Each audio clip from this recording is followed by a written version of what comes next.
Hi witches, blessed be. This is White Raven over here. Today is Wednesday and today we're going to have a very important conversation. But before that, if you are new to this channel and you want to learn how to become a witch and how it is to work on witchcraft, please subscribe to my channel and hit the notification bell so you can get all of my videos every week that I share with you guys. Super happy. Today, the topic of conversation is when your spell goes beyond what you intended to. There comes a time in our lives, in every witch life, including myself, in which you realize that one of your spells took a life of its own and really punished somebody harshly, way more than what you intended. And in some of those, it's going to cause a lot of guilt, and some other people a lot of fear, especially my new ones. I mean, I have a lot of new people over here that think that Satan is going to come out of their bed because they did a spell to somebody and the spell went way beyond what was intended. A lot of people actually repent. They get really scared, and this is why I tell you, don't play with fire if you don't want to get burned. There's so many things that we can do prior to do a spell. I'm going to give you 4 reasons why these things can actually happen to you, so you can think about it and you can analyze it before you go ahead and you create a spell that hurt to somebody. Number 1 is pure ignorance. And when I say pure ignorance, I'm not trying to disrespect anybody. It's just the lack of knowledge. That's what I mean with ignorance. Now that you're dumb, it's lack of knowledge. Sometimes you have this situation, I see this a lot, especially in newbies. Somebody has done something wrong to you and you feel like you want to do a spell because you have scrolled to my channel, for example, or if you have seen other people that are doing some kind of witchcraft, and you ask your friend, and the friend of your friend of your friend of your friend that have seen the Craft movie has a spell for you. And you go ahead and you get the spell that this person has for you without knowing what you're doing. More commonly yet, you want a spell, you put Google engines to work, and what's going to do Google? Google is going to produce a whole repertoire of hexes and curses, including mine, because mine are in Google. And then you're going to what? Imitate what other people do, or do what other people tell you to do without knowing what's behind a spell and how magic works. There is a saying that we say in Puerto Rico, la ignorancia es atrevida. Ignorance is daring, very daring. The less you know, what a bliss. You do not know how dangerous it is to play with this type of fire that is witchcraft. Another reason that is also very common is that the spell is done in the heat of the moment. You are so angry because somebody cut you off in the freeway.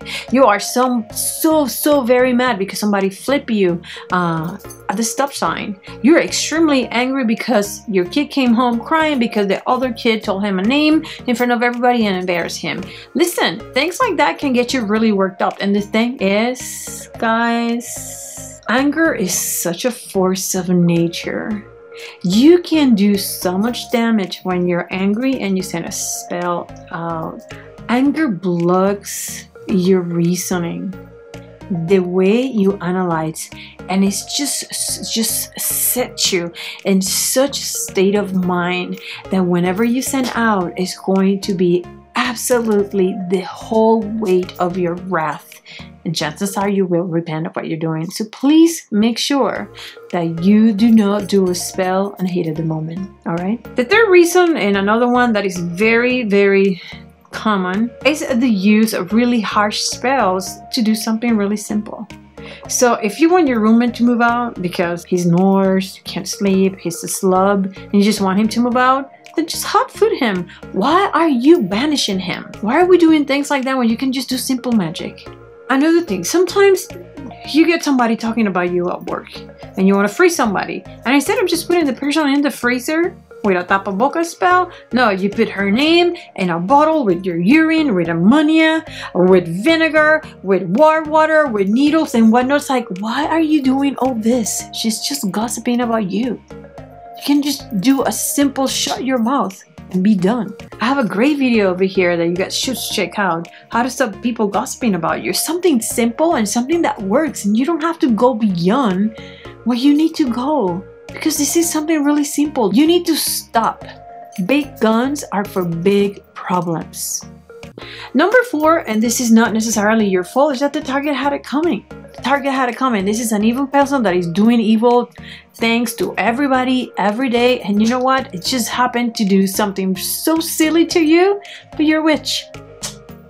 And that little drop of karma that comes with your spell is just going to spill the entire cup. And he's going to get the true force and the true face of karma. So sometimes not necessarily your fault, okay, witches? So don't stress out. Sometimes, analyze it, because sometimes the person is true evil and you help karma finally catch up to him. So now, talking very, very, very seriously. And if you get something out of this video, I would like for it to be this.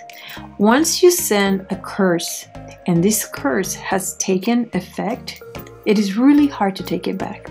I dare to say that it's almost impossible, even though I know there's some witches that are going to disagree with me. But the thing is that when you do a spell, a curse, a hex, you raise energy. You raise so much energy, and you gather this energy and you charge it and you just send it out. And you send it out to another human being. Once that energy is out there, you cannot call it back. You can't call it back. It's going to do what energy is going to do.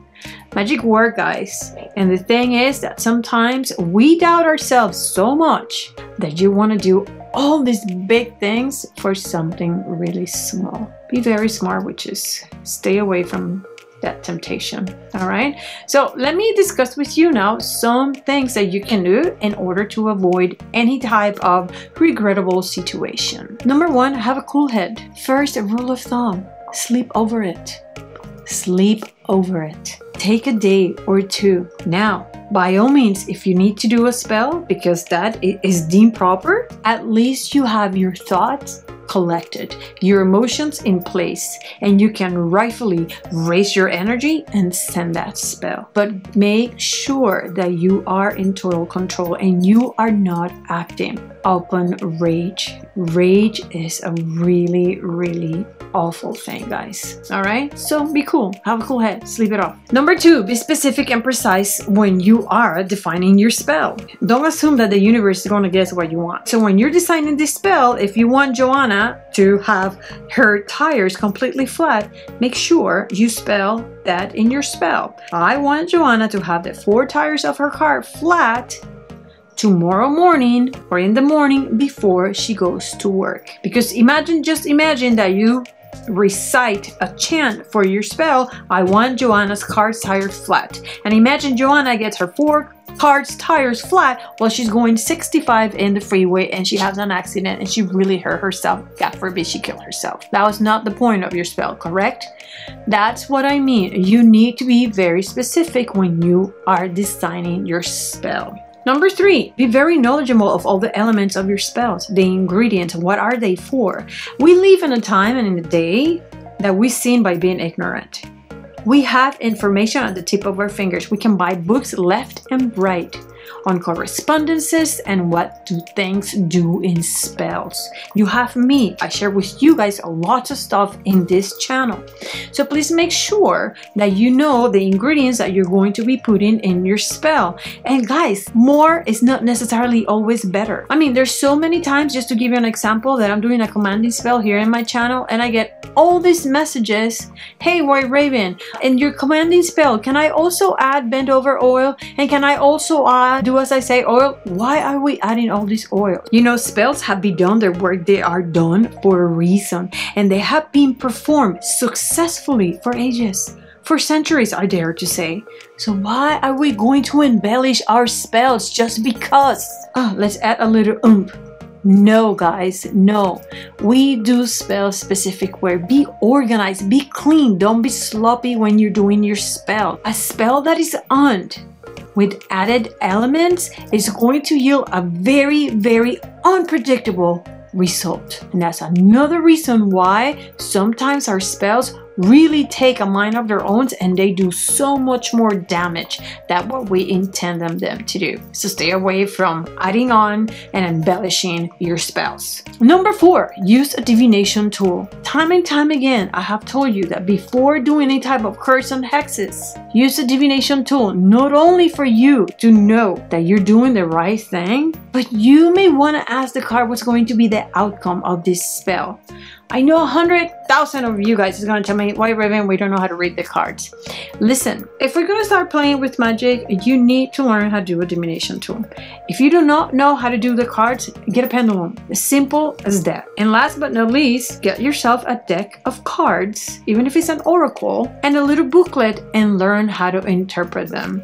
Cards or any divination tool, there are tools that work intuitively. You don't need to be a psychic. You don't need to see the future. You can learn how to do this yourself, and you can develop your abilities by practice. So please do yourself a favor and get some type of divination tool. Last but not least, guys, don't assume. Please don't assume. And what I'm saying with this is, don't address a spell for Joanne if in reality you don't know for sure 100% that Joanne is the one doing the damage at work. Just because Joanne doesn't like you doesn't mean she's the one doing evil things to you. A lot of the times it's our very good friends doing the bad stuff for us, right? So what I'm trying to say with this is, if you don't know 100% who is doing the damage, don't address the spell with a specific name if you're not sure that that is the person doing the evil deeds. If you do not know who the person is, then you want to address that spell to the person that is stealing the money in my purse at work. The person that is gossiping about me at work. You know what I'm saying? So please make sure you're very, very precise when it comes to that. Which is, there's going to be a time in which we're going to do really nasty curses. Rightfully so. And there's going to be times in which we're going to need to add additional elements for your specific purposes, for your spell to be transferring faster, because we need to speed things up, or any other reason. Please make sure that when you're doing spells for simple matters, you start with the basics. Leave the big guns for big situations. Remember that you need to be justified. Anything that you send out there that is not justifiable, sooner or later, and mark my words, it's going to find itself back to you, and it's not going to be pretty. It is always awesome talking to you, witches. Please email me, layerofthewitch@yahoo.com, layerofthewitch@yahoo.com, and make sure to visit my website after this video, whiteravenandwitcheslayer.com, whiteravenandwitcheslayer.com, because everything we talk about today in this video is going to be in a blog in my page. You can print it if you want, so you can put this in your book of shadows and you can review it whenever you need it. And also make sure to subscribe so you can get my blogs every time I post one. There's so many spells out there. There's such a beautiful thing behind performing witchcraft. But if we work our magic in a very sloppy way, that is exactly what we're going to be experiencing left and right. Magic is beautiful. Magic is an art. Don't embellish it. Magic is what it is. Stay smart, witches. But above all, stay wicked. Bye.